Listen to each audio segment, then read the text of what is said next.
Let's find the rank and nullity of these two matrices. In each case, we'll reduce the matrix to row echelon form to find the rank, and then I'll show you how to find the nullity using this theorem and not using it. Beginning with matrix A, its rank is the number of leading ones in its row echelon form. So we perform Gaussian elimination in order to get it into this row echelon form. In row echelon form, we see that there are two leading ones. Hence, the rank of our matrix A must be 2.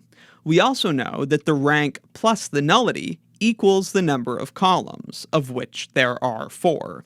Hence, we have that 2, the rank, plus the nullity is equal to 4. And so the nullity of this matrix must be 2. We could also find nullity the old-fashioned way by finding a basis for the solution space of AX equals 0. AX equals 0 has this as its augmented matrix, and if we performed Gaussian elimination on that, we would, of course, arrive at this same matrix as before, except with this column of zeros.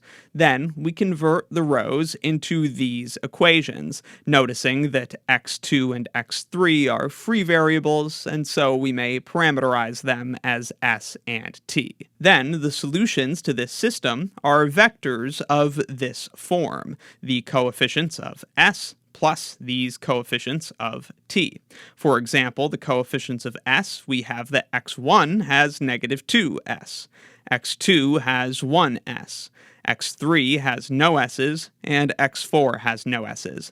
Similarly for this t coefficient vector. So there are two basis vectors for the solution space of AX equals 0. So the dimension of the null space, hence the nullity, is 2. Notice each of these basis vectors for the solution space comes from a parameter, one for s and one for t. And the number of parameters is the number of free variables, which is the number of columns minus those columns that have leading ones. So just 2 columns, so 2 free variables, so 2 is the nullity. We complete a similar procedure for matrix B. You can verify that if we perform Gaussian elimination, we arrive at this row echelon form, and we see that there are 4 leading ones. Hence, the rank of the matrix B is 4.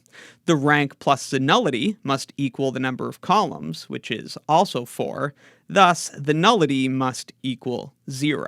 We could also find the nullity the old-fashioned way. The augmented matrix for this homogeneous system would reduce to this row echelon form. Same matrix we saw before, but with this column of zeros. We could then get it into this reduced row echelon form by subtracting multiples of the last row from the previous rows to get rid of those numbers, and so on for the other rows. Hence, the only solution to this system is the trivial solution. The dimension of the null space, and hence the nullity, is 0.